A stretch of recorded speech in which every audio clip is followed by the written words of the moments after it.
Hey, Senda. Hey, Phil. On a somewhat serious note, have you taken stock of your gaming now that we're into the fall? You know, I've been watching the COVID numbers spike again and thinking about my pantry, but I think I need to probably think about my gaming too. Cue music.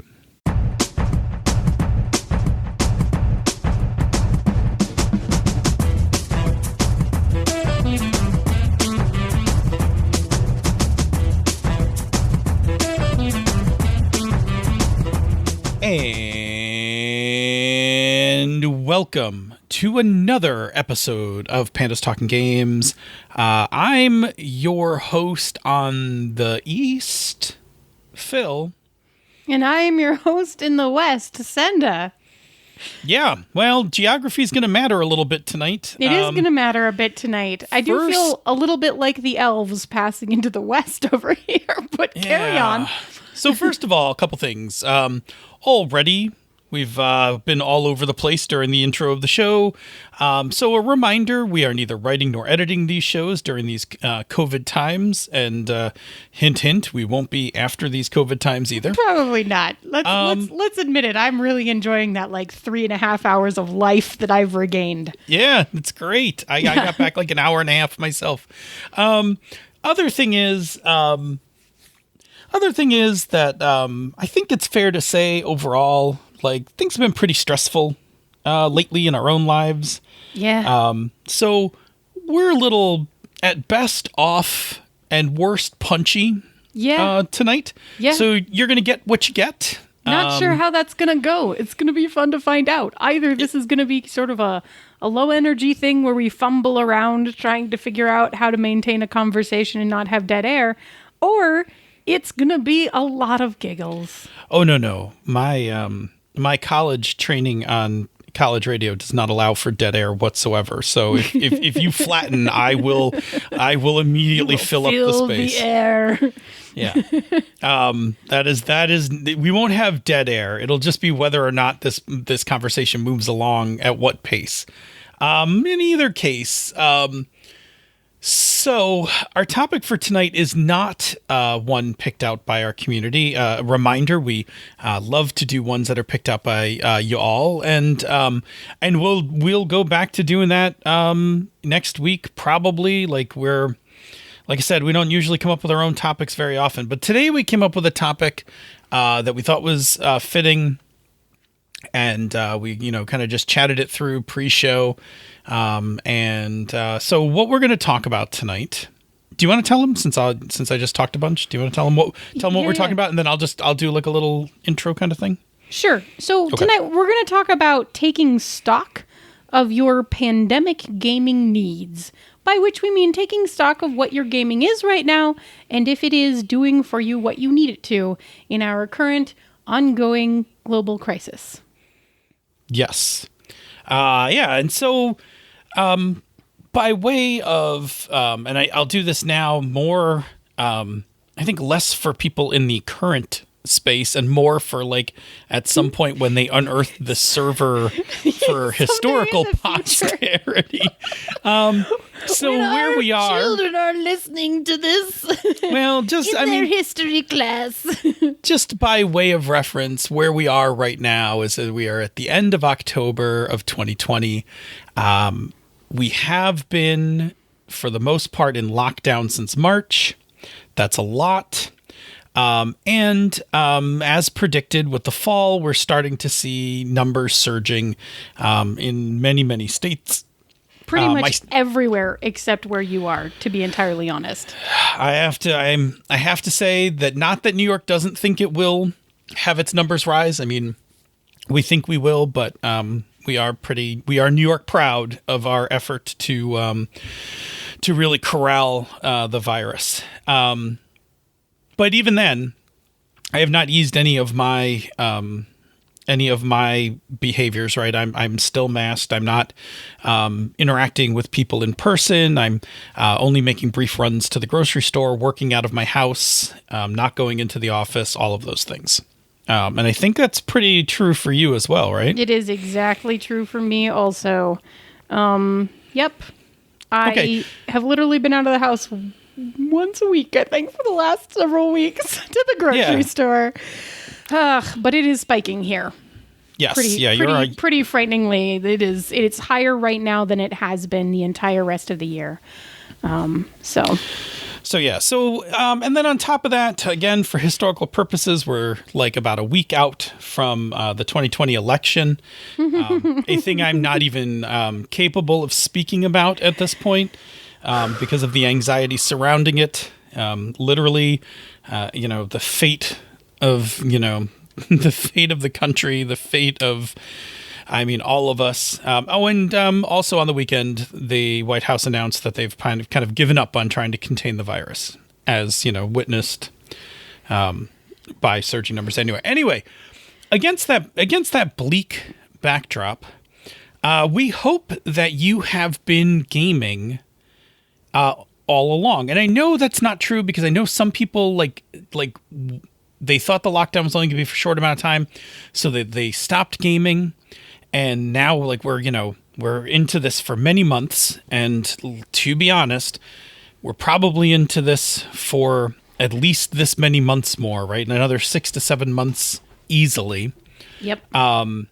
And face-to-face conventions don't look like they don't look like they're going to be a thing for a while. It's going to be a bit, yeah. So what we're getting at here is, unless you're very fortunate that you are bubbled up and playing with your bubbled game group, which I know that there are people who are doing that, so hats off to you. The rest of us are subsiding on online gaming. Yep. Now, some people love online gaming, right? Some people have like the platform even more than face-to-face. I am not one of those people. I like my face-to-face gaming better, but I like my online gaming just enough. Like it's fine. I am enjoying myself by playing online. So it's not I'm not dying. I would love to go back to using my table and having my game group together and all of that. But in lieu of that, having them on Zoom and playing is doing it. Right. It's way better than nothing. Yeah. So where do you fall on that? Like, you have a wonderful face-to-face gaming group. I really, really do. And I miss them all terribly. We've gotten together. I think we got together twice during the warm months outside in the backyard, all wearing masks and staying distant just to be around people and see each other. And it was delightful. One of those, we had a Renaissance festival. Yep. And had turkey legs, and I played the harp, and we read each other's Shakespeare monologues. They're just really, truly fantastic people. And at this point in my life, especially with the pandemic, which tends to drive you, in a lot of ways, I think just the circumstances, because everything takes so much energy. It's hard to maintain as many relationships, especially if some of them are lighter acquaintance ones. So basically at this point, my time and energy has gone into those relationships. And I'm not sad about it. Those are my people. And I've just come to this realization and conclusion. Those are my people. Those are my primary people. And we're good. I don't. Yeah, absolutely. This is who I'm going to maintain. And you're gaming with them online. I am gaming with them online, bi-weekly right now. Yep. With the occasional other blip where we'll get together, some of us or all of us, and do something else. Yeah. Okay. Yep. So the thing that we want to talk about is when the pandemic started, we were heading into spring. We've had all summer, so things like being outside. And seeing each other and stuff like that was very doable. I did a number of outside gatherings with my with my gaming group, just to be social, just hung out at the park in a big circle kind of thing. I know you similar to what you did in your backyard. Yeah. Yep. But winter's coming. Yes. And for it's funny that you say it's coming, because I know that for you it was 40-ish today and rainy and kind of yucky and sort of fall. Well, for me, the high was 20, but I don't know if it ever got there. I only ever saw it get up to 19, and it's been snowing since yesterday, and there was a snow day from school. So winter is here. Yeah. So what it means is that the going outside part just isn't going to be that possible. And so for a number of us, who are staying mostly isolated, we're going to be even a bit more isolated. Yep. We're not going to be, unless we're going to, I live in Buffalo, unless we're all going to stand out in the snow, which we'll do for maybe like 10 minutes, freezing our asses off. Unless we get like a really weird mild winter, the chances, I'm not going to see a bunch of my local gaming group for a little while. Yep. So not in person. Yep. Super bleak. And we're going to try to stay positive here. Yep. So what we're talking about tonight now is much like you would check your pantry and stock it for, as the, numbers rise and things like that. We thought it would be fitting that we are going to have a conversation about checking our gaming pantry. Yep. And the hope is we're going to have a discussion about it, but we hope for you all that are listening that this is prompting you to have this either internal dialogue with yourself. In some cases, you'll see whether it's an internal dialogue, and sometimes it'll be a discussion with your group, but we also want you to be prepared, right? So we've got cold weather coming. Yep. We've got rising COVID numbers. Yep. Let's be truthful. There's some question about political stability in this country in this moment. I like how you say there's some question. Some question about it. There are some scenarios where it's not going to be a big deal. There's some scenarios where it's absolutely nightmarish. And then the last part is we're also heading into what is traditionally the hardest time of the year to game. Yes, the November-December holiday gauntlet. And we'll need to kind of take stock about how, as we talk about this, we'll need to take stock about how we may or may not be affected because sometimes playing online is easier than playing in person. Yeah. So you'll have to kind of see how that fits with your own group. But amidst those things, we want to have a discussion about a couple different areas, a couple different questions. You've got them. You're going to prompt us to have this discussion. And in doing so, we're going to kind of take stock of our own gaming and see if there's anything that we need to do coming up. And then hopefully it'll prompt you to do the same. Yeah. That's what we're going for. Cool. So the first thing that we need to ask, and this is funny because it makes me think of gaming like toilet paper or Clorox wipes, right? Right? So the first question is, do we have enough? Do you have enough gaming in your life right now? Right. I'll go first. I'll kick it right back to you. I do have enough gaming. I would game more. I would game more, but I don't think my schedule will. I don't think my schedule will support it. I think my schedule will possibly implode. If that is true, I can tell you that come next year, I'm going to switch a couple things around because, and we'll talk about this in the last segment. There is a gaming. There is a group and a game that I want that I don't currently have in my current landscape. And I know it's coming sometime February, March next year. So I'm going to be working towards that. But in the meantime, I'm running Numenera, I'm running Forbidden Lands, and I am running Dungeon Crawl Classics. All of those bi-weekly, right? So they're the first two are on opposite Sundays, and every other Thursday I run DCC, and then on the opposite Thursday, I play in a Call of Cthulhu game, which I think is going to end in a couple sessions. I don't know if anything's going to come after it, but I think it's got one or two more sessions to it, and then it'll be done. So, am I playing enough? I think the answer is yes. Would I play more if my schedule was open? Probably. I probably would pick up another game, and it's not out of the realm of possibility at this point. Yeah. How about you? Yeah, so my standard game is bi-weekly, but things have kind of kept going a little bit off the rails for us. We still haven't played the last session of our cartel game, but it should happen this week for reals.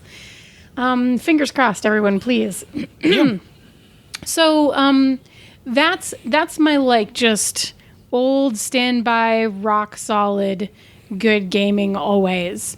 And then so this gets a little bit interesting, right? So I then have interspersed random one-shots that I've been playing for She's a Super Geek, but we are recording our last game for our final episodes of that show in early November.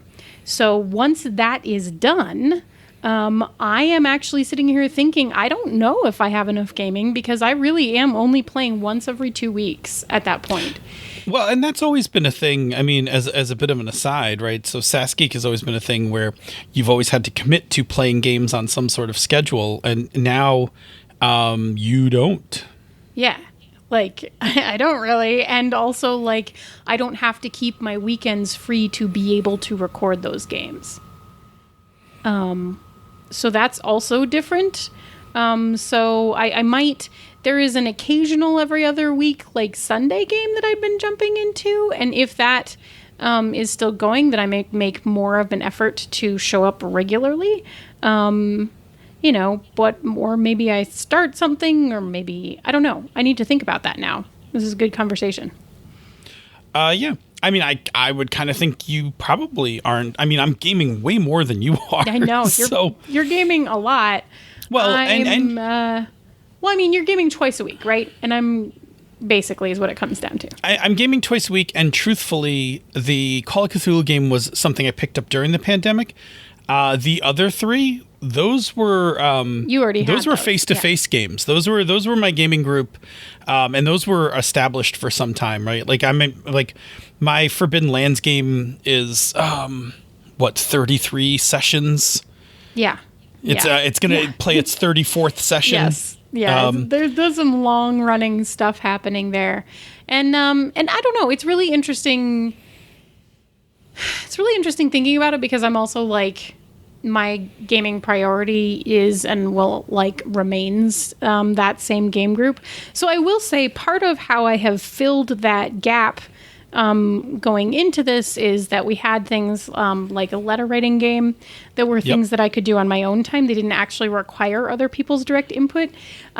But we've kind of fallen off that bandwagon. I really enjoyed it. I still keep sending people letters occasionally because I'm still having lots of fun engaging in it, but nobody else is really engaging in it anymore, and that's okay.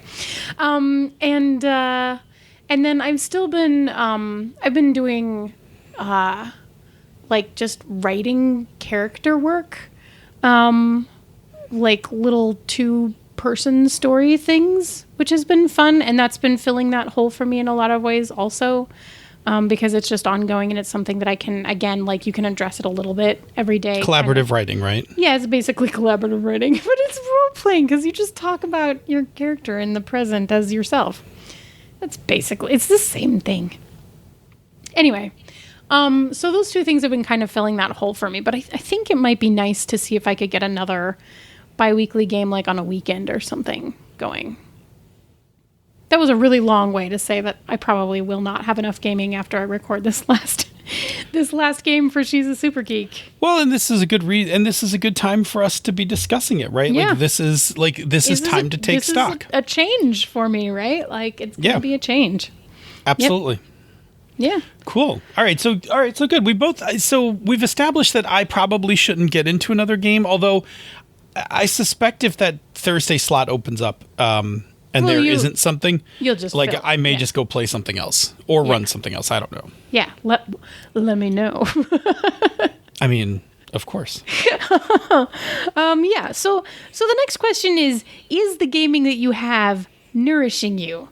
Is it still good? Is it healthy? Did you pick healthy gaming? Is your gaming past its expiration date? Is it rotting? You're working that metaphor pretty hard tonight. I am working it very hard. I like the pantry metaphor. I want to stock my gaming. Yeah. I will say overall, yes. Yes, my gaming is nourishing. I look forward to playing every week. I look forward to getting online with my groups. And my groups, I don't know, you know this, but I don't think a lot of people do. My groups are pretty overlapped, right? When I say that I have, when I say I have 3 different groups, they're not completely different people. There's like 1 or 2 7 total, like there's like 7 total people over 3 different gaming groups, right? Like there's some serious overlap with Bob. Bob is like just, your mainstay. Just a constant. He's like, Bob is my North Star, right? Like he is just a constant that moves through all my gaming galaxy, right? So aww. I know, snip this for him later and post it. He'll love it. So anyway, so yeah, so overall, and I think we'll start by, I know we have some layers to this answer, so we'll start with just an overall for both of us. Yes, it is nourishing. It is not as nourishing as a face-to-face game. Yes. I am a old man. Right. I'm an old man. I came up through gaming, sitting around tables, for almost 40 years. For me, being at the table is still my most comfortable time, especially being around like my game table with my friends is like the most comfortable time for me. And I love it. But I have adapted to online play, and it is working. It is working fine enough. It is working fine enough, and we could talk about in a future episode, maybe, the differences or whatever. It is definitely a different medium. No, I think we've talked about it. We have. I think we have. Yeah. It's definitely a different medium, and I don't move through as much story in an online game as I do in a face-to-face game, but I also am not rating my gaming performance by how much story we're pushing in a game. Good. You shouldn't. How about you overall? Is your gaming nourishing? And I'm going to ask you to also count your SAS Geek episodes, because that has been part of your gaming landscape. It is part of my gaming. I mean, so the answer is a generalized yes. I think that I know that my game group gaming has been great, even when we've just been doing filler one-shots because people couldn't make it, whatever. My SAS Geek gaming has generally been great. It's been hard sometimes during the pandemic to necessarily have the energy to get things together. And so it has been occasionally a little bit more last minute, but once Andy and I sit down and play a thing, then we really enjoy it. So we got to play some more 2-player games, which we hadn't really done in a while, and I actually really did enjoy that. So I think in general, yeah, it's definitely been nourishing. There's definitely something you get from a good game that you can get from online games. It's sometimes harder for me to get it from online games that like game high, but versus that like, oof, that was kind of boring. But I felt obliged to stay because there, it would be rude to leave or whatever. There's a difference between those two things. And sometimes it's harder online to get that feeling, but I know that I still can in those situations. So I think it's been nourishing. I think it's what we should say specifically about this really is it has fed me more energy to play the game than it has taken me to play the game. So the net energy result has been a gain. It hasn't been as much of a gain as it would have been for me in person, but it's still been a gain, right? Yep, that I would say the same thing. I am getting more spoons out of gaming online than it takes to make it happen. Yes. Yep. Including prep and all of that. Yeah, it's when those things flip-flop that it's not a nourishing game, and you should probably check the expiration date. That you are on metaphor tonight. But yes, I actually agree, and we've had that discussion many times about when to jettison a game when a game has gone past its expiration date. Yeah. To that, I have heard minor, not rumblings, but I've heard some discussion that maybe my Forbidden Lands game will take a break at some point. Like maybe. We are 30-something sessions in. We are having some other people for a while. Yeah, like we've been having a blast, but like maybe we'll take a break after like the next major arc. Maybe, I don't know. I'm not going to push on it too hard. But I also want to be listening to my players. Like if my players are like, hey, 35, 36 sessions of this game was great, but we'd like to try something else, I am totally down with that. And if they're like, damn the torpedoes, let's go, I'm also okay with that. Neither of these things bother me tremendously. I never take these things personally, and honestly, 30-something sessions out of a game is a resounding success. Yeah, it's a lot. So, I don't remember the last time I played 33 sessions of something. I have only had a couple of cases where that has happened in my life. So it is also rare for me. All right. So the next layer of this discussion, right? So to take it down another notch, what we really wanted to talk about is there are a couple facets that we identified. There may be more, but for sake of this discussion, we had identified 3 facets of your game that you might want to evaluate to see what your needs are and then whether the game is giving it to you. Yeah, if it's meeting the needs. Yeah. So what are our 3 facets? Why don't you name them and I'll try to define them. Okay. So I'm just going to list them all 3 and then you can... No, we'll go back and forth. Oh, okay, cool. Never mind. I'm going to list them one at a time. Then you can define them. So the first one is if you are gaining energy socially. So socially, just, are you interacting with your fellow player? Like, do you log on to the game, like, say, like a 2-second high and then start playing? Or do you, like, log on and actually, like, talk and chat and socialize with your friends? And is that important, right? Like, is that important? Is this important will be the question that hangs over all of these. Yeah, and is it giving you energy, just to, link back to the other part, right? Is it giving you energy, and do you need it to give you energy? Right. Okay. Is it good feels? Right, so that's our first facet. Cool. The next one is entertainment. Yeah, are you having a good time? Are you amused? Are you not entertained?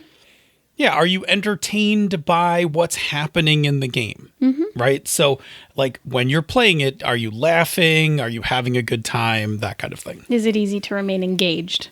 Yeah. The last one is creativity or expression.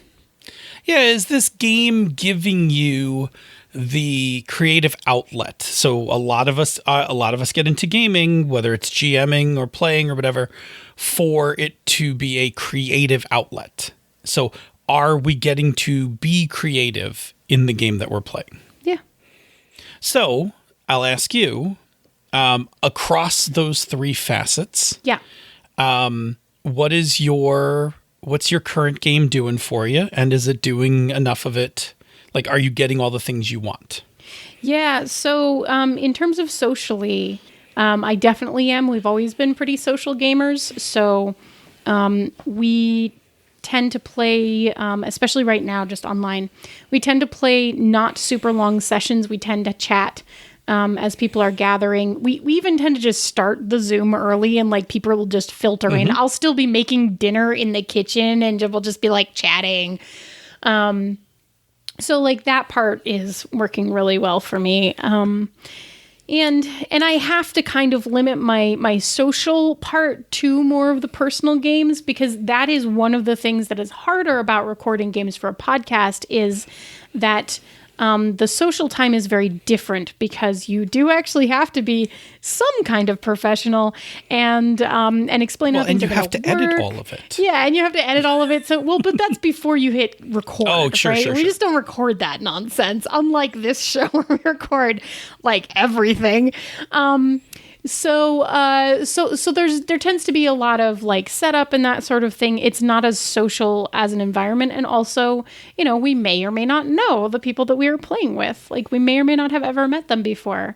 And while that's really cool from the perspective of meeting new people, it is not as socially spoon giving, because new people can be harder on emotional energy than, old familiar people with whom you're very comfortable.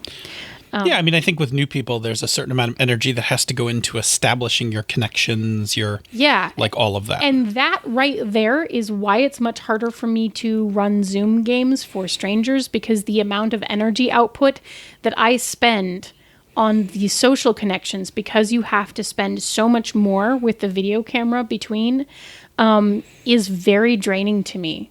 So that is a thing I have to watch pretty carefully in terms of Zoom games, and why it works much better for me to be playing with my regular group that, we played for years in person before we switched to online. And so it kind of goes. I mean, the composition of the team has changed a little bit, but I still know everybody and, etc. Right. So how about you in terms of social? Yeah, I'm going to generalize. I'm going to average all my games together. Yeah, it's right? easier so for you. Mine are very distinct. Yeah, I'm just going to average mine. Yep. And I'll call out notable parts in between things. Social. Social is a big part for me too.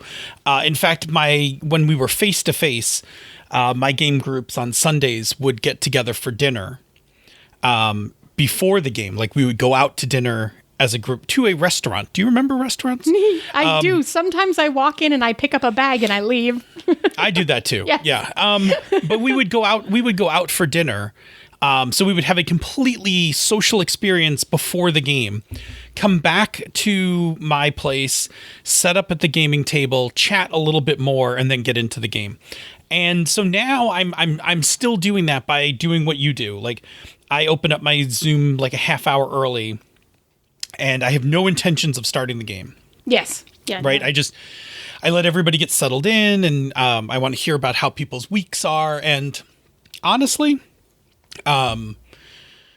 because and this was true before, right?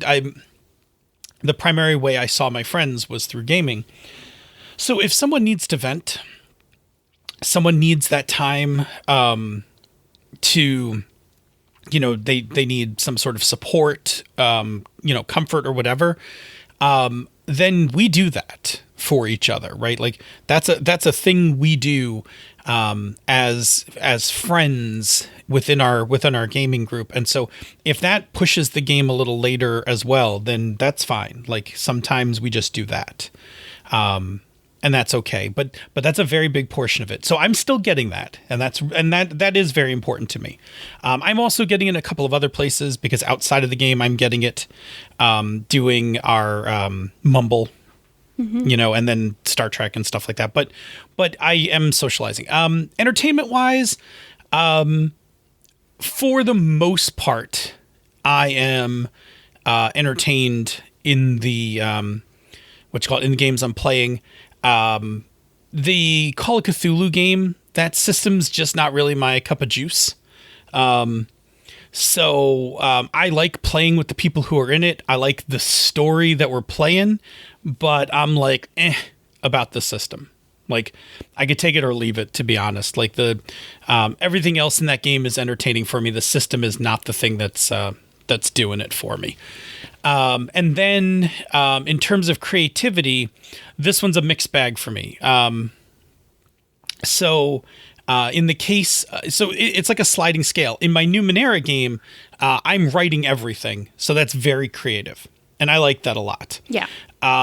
In my Forbidden Lands game, I'm using the campaign material and embellishing it, so that's like one step down. Plus, there's a lot of ad-lib stuff when you're doing map crawling and stuff like that. For DCC, I'm only running published adventures, and we're not even running a campaign in between published adventures. Like the characters only exist to go through modules. Like we're just playing modules. Crawling dungeons. Oh yeah, I don't have a DCC campaign. We're just playing modules. Yeah. Because DCC modules are super fun. And weird as shit. Eyeballs.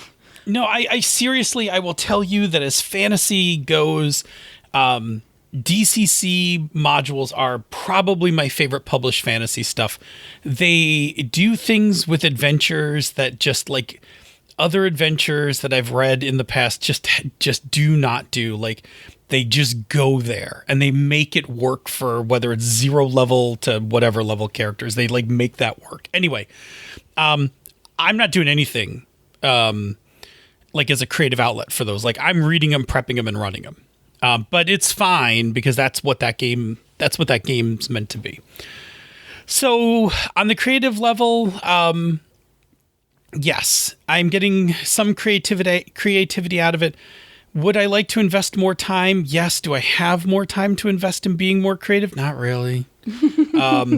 So my wants exceed my ability to provide at this point. Like I would like to be doing a bunch more stuff with my Numenera world building, but I really just have been trouble finding like spaces where I could do some more, like just writing some general stuff or whatever. But if I did, I would want to. Makes sense? Yeah, and I'm with you. Yeah. Cool. All right. So that's our second question. And then what's our last Do I get to answer the second question? Oh, I thought you answered it already. I answered the social part, and then you answered all three. That's okay. I still like it. But I'll be quick, because we're getting Well, that's fine. I'm sorry. Okay, never mind. I apologize. That was very rude of me. It's okay. I asked you the social part. I was like, nah, he's just going to go. He's saying good things. I was trying to wrap the whole thing up. I know. I'm sorry. Go ahead. Finish. It's okay. Oh, I feel terrible. It's really okay. I will say my games have been very entertaining. I don't think that I really have to elaborate a whole lot more on that because I keep getting on here and squealing about things. And if you really want to hear how entertaining my games are, you can go listen to Thirsty Sword Lesbians, which was great because April was awesome. And we got to do Magical Girls again, which is an appropriate second to last theme for us because it's been reoccurring for us through the history of the show. And I love doing it. Love. Anyway, and always Cartel. Like I just squeal about this all the time, right? So, entertainment factor, A+. Creativity and expression. I have been generally during this period feeling like I don't have a ton of creative energy to kickstart on my own. And the end result of that is that I haven't really been offering to myself personally run games. Because that's when I usually feel like I have to be the most creative and on my toes. I have been playing everything, or I have been facilitating games that once they get started don't actually require a GM.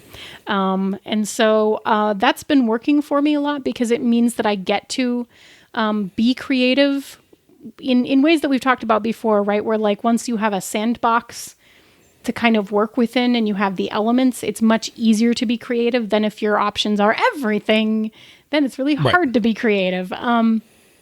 So that's been working for me in terms of expressing creativity, just on a game by game basis by playing the games, but not necessarily running them. But, building stuff like, there are ghosts in this Discord, becomes a mind meld situation when I run it because I really like the ghosts to get together and, figure out what is the story? Why are you all here? How are these ghosts all related to each other? What happened? And so doing things like that, but where I don't feel like I am on the hook personally for always having a creative idea in my pocket. That's where it works for me. So it's been working. I wish I was feeling more creative because it feels really good when I am. But with the level of creativity and energy that I have, I think it's been doing what it needs to do. Yeah, I think that's fair. I mean, I for sure as well am feeling my creativity tamped down. We're not designing anything. Yeah. We've put all our designs on hold and everything else for this reason. We have a lot. We have a lot of stuff going on. I mean, we've had work stuff, we have kiddos in school stuff. There's a lot of things. And so, yeah, my creativity isn't nearly as high as I want it to be. GMing is a thing for me that, I will always GM. So the fact that I'm not GM. Yeah. Yeah, the fact that I'm not designing anything but I'm GMing is the sign that I'm in a low I'm in a low creative state. For you it's a little different. You sometimes GM and then often play, and so your lower state puts you more in play. Right. I mean, it really just does because I don't then feel I feel like I guess that I don't have to be solely responsible for story if something isn't ticking, right? Like that kind of thing. Because that I like doing it, like don't get me wrong, but it does require energy. And this is where we get to that energy balance thing, right? Right. And it definitely does. And that's why I have 3 games, but you can see that they're in various levels of how much energy they require, right? Like the DCC game requires no creativity. None. Yeah. Yep. The Forbidden Lands requires it requires a few hours, and then I get many sessions. Yeah. Out of those hours. And then Numenera requires more hours, but I still get more than one session out of the time that you spend. Yeah. Yeah, because we're just not chewing through as much story. So if I do a couple hours worth of prep, I can get 2 or 3 sessions out of it. Yeah. And that's not terrible, right? So that like on the subsequent weeks when I'm getting ready to run the additional sessions, I will take a little time and go back into the notes and like tweak them a little, like based on what we've played so far. Do I want to change anything? Am I cool to stay where I am? That kind of thing. Yeah. And that helps, right? Because it doesn't put a constant, it does not put a constant creative demand on me. Yes. Like as if I was writing something fresh every week, yes. right? Or if you kind had of like a podcast. Yeah, I was like But hence why we're going to go on hiatus for Misdirected Mark for the holidays. Because at some point you get to have a vacation. So. You get to have a vacation. Andy and I never took vacations. Right. You guys, y'all should take vacations. Yeah. I mean, there's such a terrible fear as a sidebar. There's such a terrible fear as a podcaster of taking breaks, that your audience will disappear and stuff like that, that a lot of us as podcasters run ourselves pretty ragged. We will keep the show going through low creative periods. We will drag ourselves through periods where we probably should not be recording things, just because we have internalized the show must go on mentality. I mean, all of this is true, but I hate to say it. Like, I've done it. You've absolutely done it. Dropped off podcasts because I couldn't figure out when they were posting next, and they just disappeared for like a month, and I forgot to ever go check them again. I think we just do. Like, I know, and I absolutely have done it. Sure, but I think what we do is a bad job of that. Is like we could. Like, yeah. Again, I'm totally side riffing here. I know. When I'm going to finish you say something like, we are taking the Election Tuesday off, and we will be back the week after, and people know what to expect, I think that's fine. But here's my side point, right? You can put out a 5-minute audio. Yeah. In your feed during the time that you're off, and just be like, hey, quick reminder, we're not pod fading, we're just on vacation. I mean, that could get kind of annoying if you're just listening to podcasts in your feed and you're like, yeah, but it's 5 minutes. It like just comes and catching goes. up later. Yeah. Hey, it's Phil here. Misdirected Mark's still on, Christmas, hiatus. We're going to play an oldie but a goodie. I don't know. Something like that. Anyway, moving right along. Here's the thing, really, because this is the next question, and I think that this actually leads into it, right? Because especially when you don't necessarily have high creative energy in these kind of situations, what can you do to keep it fresh, whether it's a podcast or a game? Maybe we should talk about games, though. We should center on games. We shouldn't talk about podcasts. And I think what we need to mention here is like, look, we could all be locked down for a little while again, right? Like in some places, restrictions are going to start going back up, those kinds of things. So, what are you going to do for your gaming to keep it fresh, or to just get you excited? It doesn't even have to like freshen your current games, but like, what's going to give you some excitement? What's going to give you that like, oh, I can't wait to work on this kind of feel. Yeah. Work on this, play this kind of feel. Right. Gosh. So you go first. Sure. You kind of jumped in and asked the question. So I'm going to jump in and answer. Take that. So this one is really tricky to me because, a lot of the things that worked for me personally, I don't know if they're going to work the second time around. Right. So I can tell you the first time around, I got very excited and very into, and I'm still really happy that I did this, right? Figuring out games that we could play remotely that were intended to be played remotely, so that I didn't feel like I was missing some aspect of the game by not sitting at a table. And I still think that that was good research and it was well worth the time and stuff. I have those articles up on Gnome Stew. You can find them. I'll try and remember to put the links in the show notes. But like that was really worth it. And that definitely turned up some gems that are really easy to turn back to, like this Discord has ghosts in it, right? Which has become the one shot of my pandemic because it's great. Oh, yeah, it has. It has good game feels and you play it online and it's an experience you couldn't have anywhere except online. So it is only an online game. And I love it for that. I love it for being that and for being that thing. But that was one of the things that I did at the beginning of the pandemic. And if you haven't kind of looked into that, I can highly recommend it because it's very cool. And then it makes you feel like you're trying these new things that you wouldn't be trying otherwise. And it's an opportunity instead of a limitation. Having said that, I kind of went through that. So I'm not 100% sure what me, myself, and I am going to do to try to keep it fresh this particular time around. Do you have some thoughts on that, Phil?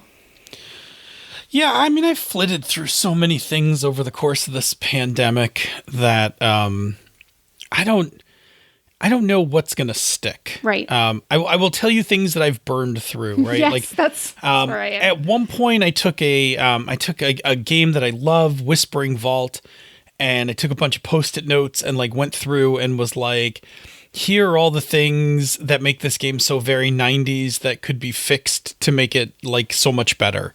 And I got like 3/4 of the way through it and then just like pulled all the Post-it notes out and threw them away. And I was like, forget it. Like, I don't want to do this anymore.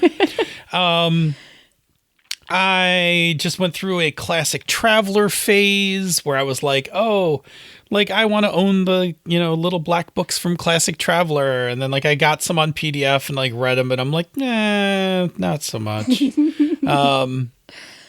just came up with another idea when you're done. Yeah. So part of me wants to and I'm sure my therapist could pull this apart, right? Part of me is being very nostalgic about old games, which makes me think that this is like some sort of hearkening back to safer or more carefree times, right? Where I'm like super interested in certain older games and like kind of want to get into them again.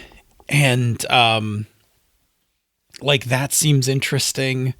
And then it goes away.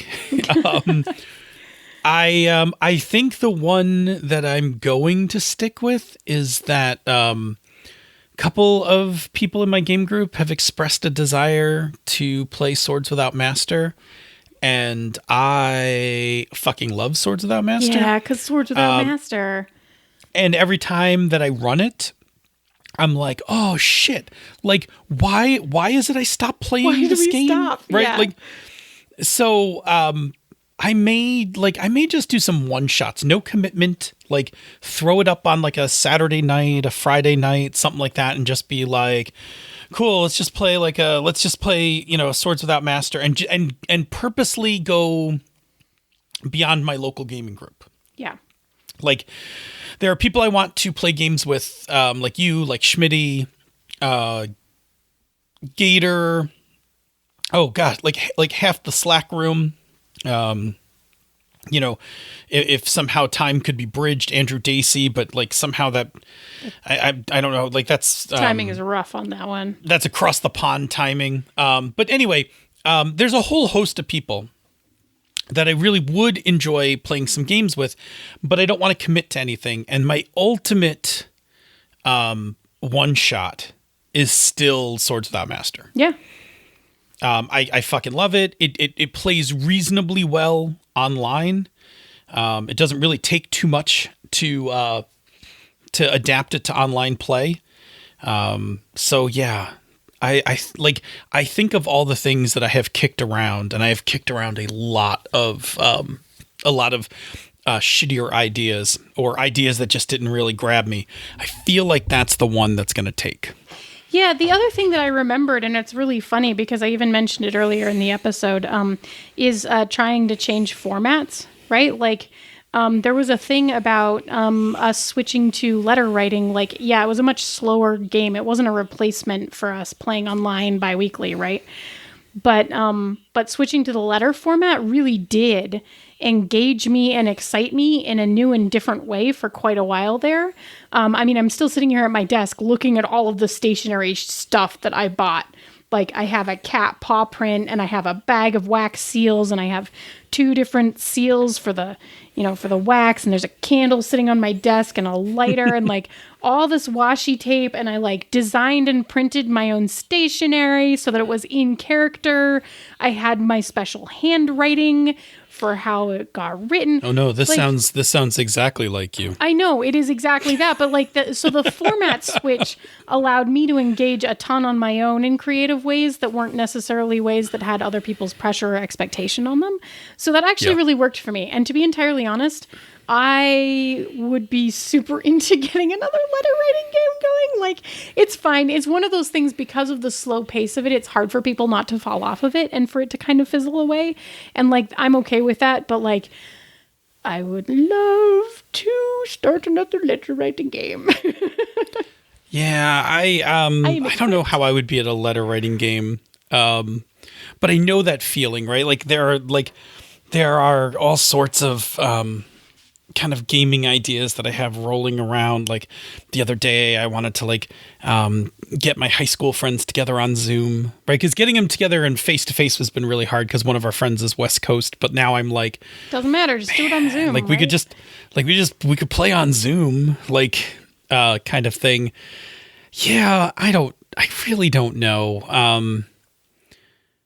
I very much have a want to be excited about some stuff, but I have not found the thing.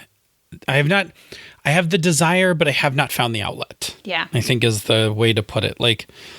And that's why I think I should just, I should really just double down or resolve myself to figure out swords because, swords never fails. Right. So, and I think what we're saying with stuff like swords or like me doing, cause I did I planned for a month to play this Discord has ghosts in it. And then I got all these people together and it was a big thing. Right. But I think the thing with that, or you planning swords with a special assortment of people or your old high school folks or whatever, is the thing about that is what we're doing is we're making special events, right? So one-shot special events, something that's new and different that you might not do all the time. Yeah, and I think the important thing about those is one, it's novel. Yeah. Right? So novel's always exciting. Yeah. 2, it's a one-shot. So it is a burst of energy. Yes. Not a marathon. Not a sustained commitment. Right. Yeah. I think that's super important. And I think, if you can use it to connect to people that you aren't currently connecting to, that's really good. Yeah. Yep. All of those things. I mean, I think that's kind of it. And gosh, maybe what we should say here, because we have sort of limited advice in the keeping it fresh department, is we would really like to hear your advice because it might help us out.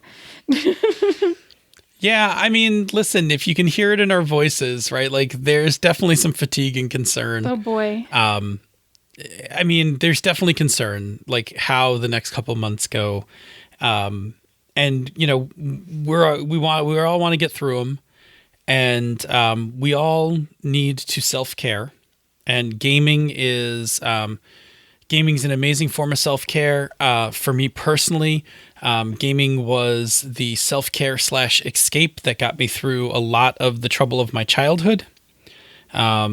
So it is a necessary component for me. I don't have anything else that does for me what gaming does for me. Yeah. In terms of escapism and creativity, feeling good and social, I don't have another thing that does this. Yep. So I need this to be here, and I need to make it work. Yeah. Yep. That's where we are. That's super important. Mm-hmm. And I know for you, it wasn't so much of an escapism as it was, I think, and I'm going to say this from knowing your stories and a little armchair psychology, but for you, gaming was how you found your tribe, right? We don't use tribe. No. How you found your people. circle. Yeah. Your people, your circle. Yeah. Because I know that your formative gaming experiences was your college gaming group, Yes. Where you kind of like came into that circle, and like stayed up Discovered and my played people. games. And They were my people. I didn't know I had people before college. yeah, and in fact, for you, not to be overly personal, but there was a time in your life where it fell off. Yeah. And then it came back. And when it came back and you reconnected to your people, your life changed dramatically. Very dramatically. So it's okay. for I've you, talked about this before. There was an interview with Alex Roberts, for example. Yeah, that covers a lot of this. Right? And yeah. Yeah, and so I mean, again, it's important for all of us in different ways. And so it is important for you because it is the thing that connects you to your people. And for me, it is the thing that lets me escape when it is too much to deal with the world. Well, it's definitely escapism for me too. I mean, it is specifically connection and escapism. And the connection part is why it's been, is why Zoom is harder, right? For me. Anyway, we should wrap this puppy up because it's very long. It is 1 hour exactly, which makes this a very long episode. Yes. But we hope on this very special episode of Pandas Talking Games, the after school special version of Pandas Talking Games that... is that what it is? Hopefully. I mean, our hope is by having this discussion that one, if you're feeling like this, you know you're not alone. Right? Like we're feeling like this. We're feeling like this too. Yep. Rob Abrazato said it best the other day on Twitter. Like, just because we've been doing this for a while doesn't mean any of this is normal. Right. And doesn't mean any of it should feel normal. Right. So if it doesn't feel normal, don't worry about it. It's not. I don't want to dismiss it, but in other words, it's not normal. Yeah. Like you're feeling it correctly. Anyway, we're hoping, and then again, like we said at the top of the show, we hope that this gets you thinking about your own gaming situation, get you stocked up, because if we are going to be hunkered down for a while, we're hoping that you're, making cool games and feeding yourself. Yeah. And being nourished. Yes. Okay. So with that, we have to close out the show. The way we close out the show is we talk about another show on the network. Do you got one? No. How about that bonus experience with Monica and Ray? Right. And onion and mayonnaise fantastic. Sandwiches. Yes, Margaret is a very great editor. We appreciate her a lot. Bonus experience is very funny. Listen to two queer gals talk about gaming and make really good jokes. Also La Croix. Talking about gaming, designing with some of the dumbest humor. It's like you know this better than me. I think I read it I think I read that one. I read that copy for Gnomecast the other day. Oh, that's what it is. I was like, I feel like normally you catch me off guard and I just do She's a Super Geek. And now that I've announced that it's ending, I feel like Listen, it's better than the cactus. It's better than the cactus panty one when I put you on the spot last time. You didn't like my cactus panties? I did. I think Rob liked it a whole bunch. But anyway, to get into the closing of this, Senda, tell us where people can find us on the internet. Well, you can find us on Twitter at Pandas Talk Games. You can find us on the Misdirected Mark forums. There we go. I got there, which is forums.misdirectedmark.com. Or you can drop us an email, panda@misdirectedmark.com. And Phil, once they find us in one of those places, what can they do with that information? We always can use more topics. We are never... we never have too many topics. That pantry never fills. It never does. Not that we don't have topics, but literally you can't fill that pantry. You can't fill it. It's okay. Just keep sending them. Send us questions, things you want to hear us talk about, different aspects of gaming, whatever. You send it to us. I'll turn it into a show. It's, don't worry, we're really good at it. So, just send us stuff. The truth of the matter is that we can talk about our own stuff all the time, but really what we really, really enjoy is talking about the things that are relevant to you and your gaming in ways of hoping to enhance your gaming and make it better. So send us those topics because we really dig it. And if you like what we do here or elsewhere on the Misdirected Mark Network, please consider supporting our Patreon campaign. You can go to patreon.com/MMP. Patrons of the show get access to our Slack room for life. I'm going to tell you right now during these COVID times, that Slack room for life is that's the place for me. Like that's our circle, right? That's our tight community. Everybody's in there chatting and talking about games and their daily life and sharing information about COVID. We've opened up a politics room. I'm not ready yet. I am actually not ready yet either. I was like, it's fine if y'all want to have it. You can have it. I commend everybody who's having those discussions, but I also am aware of my boundaries, and I'm like, no, it's cool. But it is a wonderful group of people. I really enjoy them a lot. So if you do patron the show, like the first thing is boom, you're in the Slack room. You get the bonus outtakes from the show. That's always fun. You get the after show from the Misdirected Mark. It's a crapshoot. Like it's going to be good.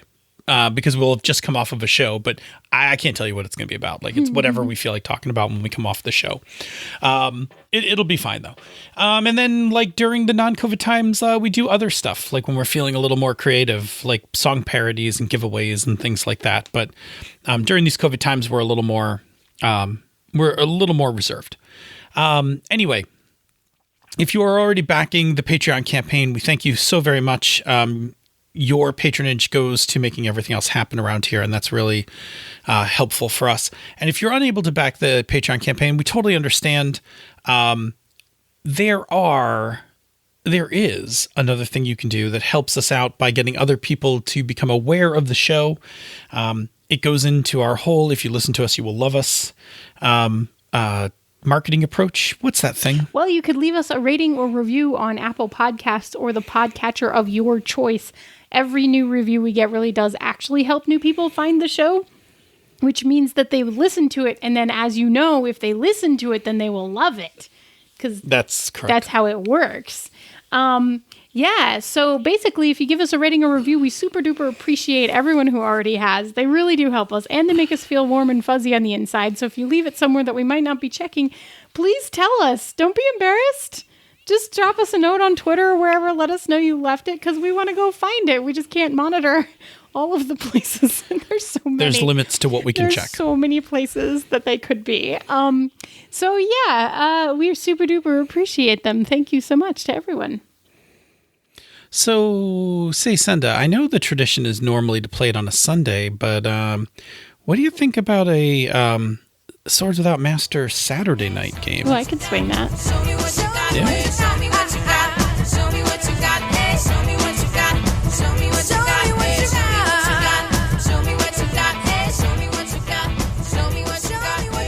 This show is a joint production of She's a Super Geek and Misdirected Mark Productions, the media arm of Encoded Designs. Show me what you got, eh? Show me what you got. Show me what you got, eh? Show me what you got. Show me what you got, eh? Show me what you got. Show me what you got, eh? Bloop. And we're back. What are you laughing about? I'm kind of punchy tonight. Pre-show hijinks. Uh-huh. The sound you hear from time to time will be me opening up my coffee mug. Don't you have one of these? I don't think you have the coffee mug, but don't you have a Contigo water bottle? Yes. You do. Yeah, this is the Contigo coffee mug, which or coffee. I don't know what the hell it is. I put the coffee in it. Put the coffee in, and then you drink the coffee. But it's good because the top seals, and then it's got the thing where the handle. Oh yeah, except they're really good about that. Mine has this little clippy. Yeah, like I could clip this onto my backpack if I wanted to. Yeah. Although I have in the past, when I was in college, I used to have my plastic coffee. And it wasn't coffee back then. I was drinking tea. On the back of my bag, but it's annoying as shit. I hate it actually, right? Because it's not secured, so it just it's rattling Goes around floppy, while you're floppy, walking. floppy, floppy. I hate it. I don't know if you've noticed, but like You don't like when floppy things on your bags? well, when I pack my bag, I don't know if you've ever noticed, but I had like all my shit is secured Yeah, onto the. I might like, have noticed. You Yeah. might have a thing for securing stuff. I like things tied down.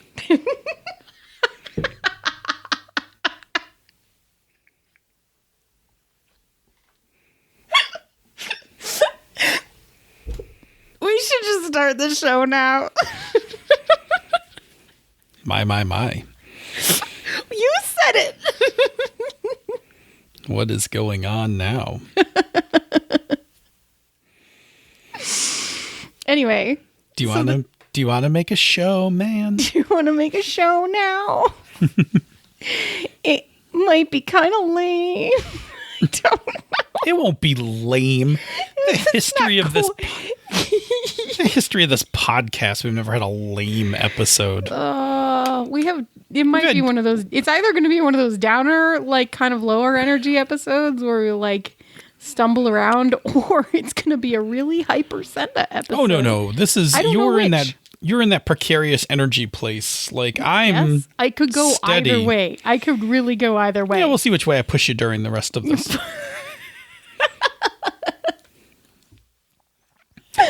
All right, Chuckles. You wanna do a show? Oh boy. Yep. All right. Do. That It should all be in minor key at this point. Okay. Like yeah. I didn't succeed, but I didn't either. I actually don't know how to put anything in a minor key. I do know from YouTube that minor key songs sound really fucking haunting. That's what I know. There's a guy on YouTube.